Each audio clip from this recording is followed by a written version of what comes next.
share among the commons.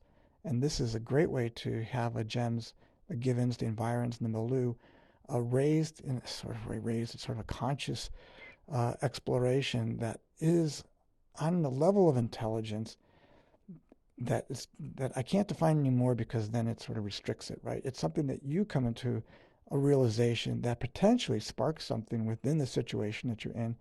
This qualia, it's an implicated quality, a determinant, and it's related to tiers of acceptance. So I'm able to say, okay, this is a pretty good idea here, or we need to sort this out, and that's fine. We're honoring systems in the way that how I get it, how you get it and see it, because I want to explore it and I want to better understand it. At the same time, we're gifted here to have this moment to share with each other. So why not, do this idea of exploring what this potential is, this isness of the moment. So there may be an existing contextual agreement that of the what is and how we're interpreting it within the WeltSchloss, and we can honor this system because it's an opportunity as lessons are learned and applied to gain this insight into this gift bow. Now the gift bow or the bow is how we're wrapping things. So it could be our TWA, it's our thoughts, words, and actions, and how we're projecting. It's the flight we take every day. So have a bit more awareness of our thoughts, words, and the way that we're acting and actualizing. It presents something. And as we're present to it, it's an imbuing. Because as I come to recognize it, I'm no longer attached to it. I may stand for it and say, hey, this is my representation in the here and now. But the past viewing of this may have implicated something that wasn't so, or at least in my rationale at the time wasn't more evolved, and certainly I wasn't complete with it. We weren't, maybe you were complete with it, but I wasn't. So I'm now having to reckon with something. But it's now, as I'm putting something into this present, it is as a gift to unwrap and to sort of understand it, and I'm bowing to it. This bow is how I'm wrapping things to it because I'm offering it. And it has to be from a detached point of view, even though you may value it, because you don't know how the other person's going to receive it. And a lot of it is in the presentation. However, this present imbuing, if we both come to recognize it, or the group, as we interpret and appreciate it, we can have a greater understanding. So this greater understanding, I also, I'm going to write about what I call a rainbow spectrum whole. And the rainbow spectrum whole is, we can imagine seeing a rainbow. Some people are stuck maybe in the yellow or the greens or the reds, like, yeah, that's the spectrum that I'm in. And we all are on the spectrum to some degree, okay? So in this rainbow spectrum appreciation, and we can go back to Jesse Jackson's Rainbow Coalition idea here that we can come together as a whole, as a community here. We could have a community conversation on this level that brings all in. And there's a respect and appreciation for the different opinions because your perspective and different viewpoints are rounding this out. And this represents the rainbow spectrum whole. Now, on the other side, though, it also, on how things are brought in and interpreted, also brings in what I now defining ACDC. So there could be an attraction component that's a causation here. Hey, you said something that's really attractive to me. I want to explore it, and then it becomes a causation for us to go deeper. But also, some things could be represented or said or interpreted on the screen of the WeltSchloss, right? And the way that we're dwelling in the world and how we interpret things as a dissonance causation. So we have an ACDC here. So an attraction causation, also the potential for a dissonance causation, because I don't agree. There's a disagreement. And that could be okay as long as there's an openness to explore it. But we also have to appreciate that maybe some people at some level are able to take in all that they can at the moment. They need a break, or they have to sort of compress and decompress whatever it is that they're receiving, and they have to perhaps work through whatever that was in the past that prevented them from appreciating this. So this is what we're honoring systems here. So it's ACDC, this attraction or dissonance causation, has an effect, and I'm really big on examining effects. Not just effect, but the effect, how we're affecting things. And the WeltSchloss has sort of this ability to sort of create this environment, this gem impact where things are affected. And it offers a whole new world once understood and now applied. So that's a new word. I don't have a German word for it, but the once understood, now applied is really a tremendous understanding here.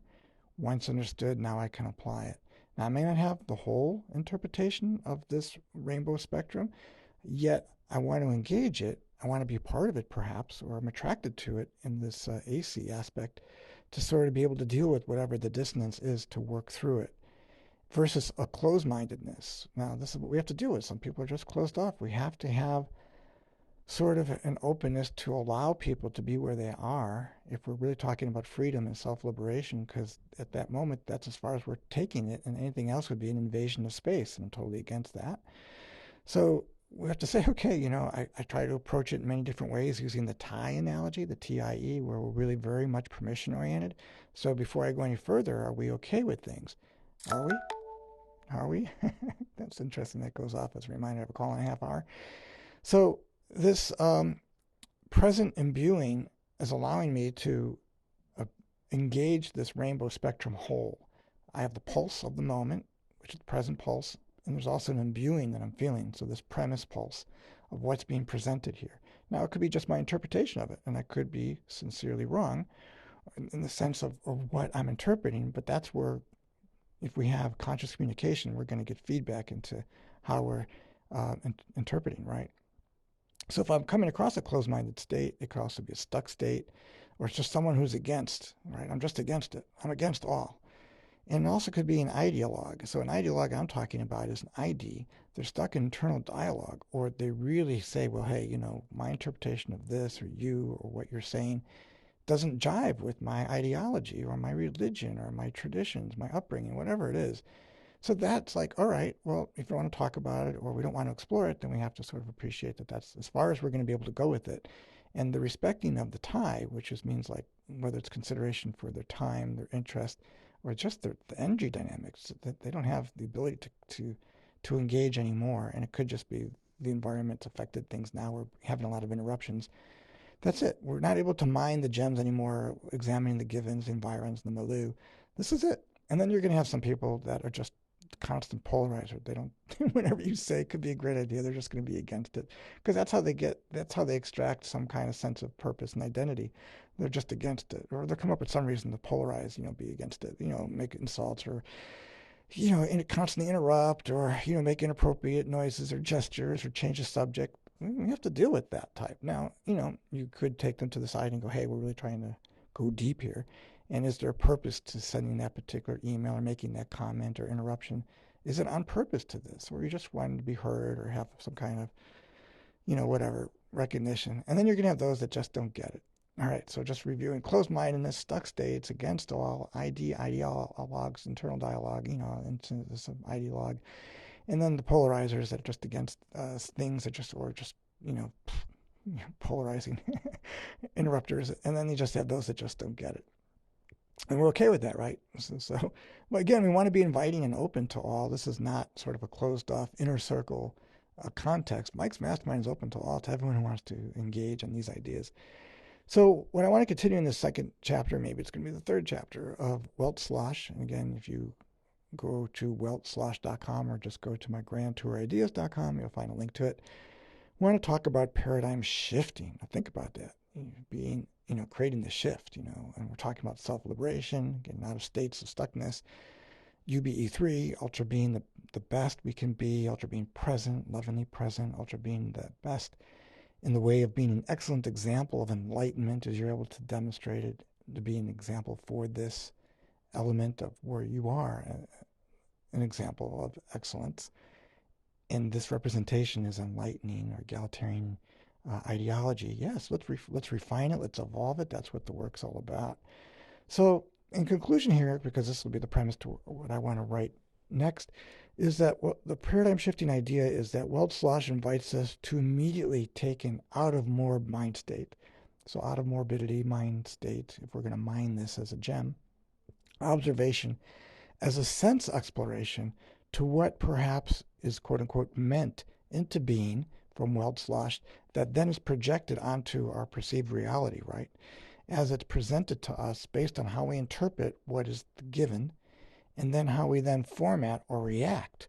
And this is then talking about our metasphere creation. Metasphere was really one of my early discoveries of what this climate, social climate, and engagement of atmospheres that we then create, and what is a metasphere. Metaphorically speaking, how we're creating this among ourselves through our TWA, thoughts, words, and actions, how I'm present to you and engaging, and what I'm sensing in the room or from you as affecting the metasphere. And again, there is a grand a theory to this about metasphere in the times we're living in, like a zeitgeist, spirit of the times.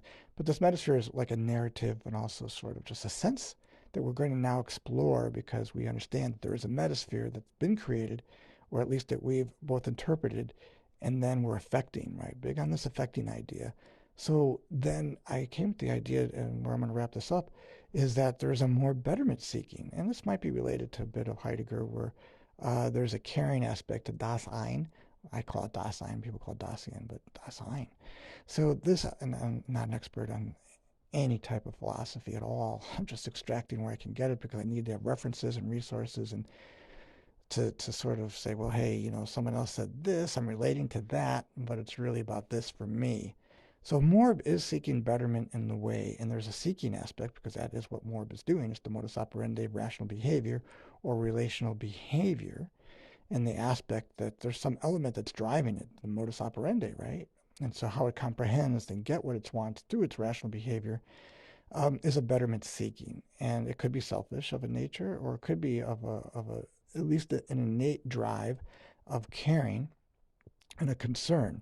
So as we could evolve us consciously, there would be this caring and concern for the good of the whole as a community, and how we can better connect. And the connection, oh my gosh, this is the driver for me. And to my betterment of understanding how I'm present through my TWA, thoughts, words, and actions, creates a bit more of this I dimension of I awareness. Could be aware of something out there. That's illusion. I'm talking about in here to my heart, to my sourcing of self or identity, to be aware of my thoughts, my word usage, and the way that I'm acting or actualizing in my dimension of being, how I'm showing up, how I'm present to you. I'm hoping that this is a gift that you can now unwrap in the presentation of how we're both being together. That's examining this WeltSchloss on this level is a deeper revelation, hopefully. And it will take some effort, but this is the dimension where we're going to be at here in in the metasphere creation or co-creation. I hope this was intriguing to you. Hope interesting enough to consider checking out WeltSchloss.com. Wow, half-hour talk here. Well, that's pretty good, almost. All right. Well, thank you for your support in this endeavor. If you listened the whole way here, thank you. And if you want to pass this along to others, thank you. Let's create something that we can examine together that is paradigm shifting, raising of the conscious level to where we have a self-liberation movement that represents this teaching of ultra beingness, that we can be at our best and in the way that we are an excellent example for others, that then its impact is enlightening. We want to have this enlightening. To me, it's lightening up something. It's the light at the end of the tunnel. It's just how you're being present that sort of uplifts. Simply because you're empty, not necessarily without anything of a loving sense of self. And being in the gap, allowing for this WeltSchloss to appear so we can mine the gems. Okay? Givens, Environs, and Milleu to its ultimate appeal. The potential of us is a paradigm shift. Thank you. I am at MikeRatner.com and WorldTourIdeas.com.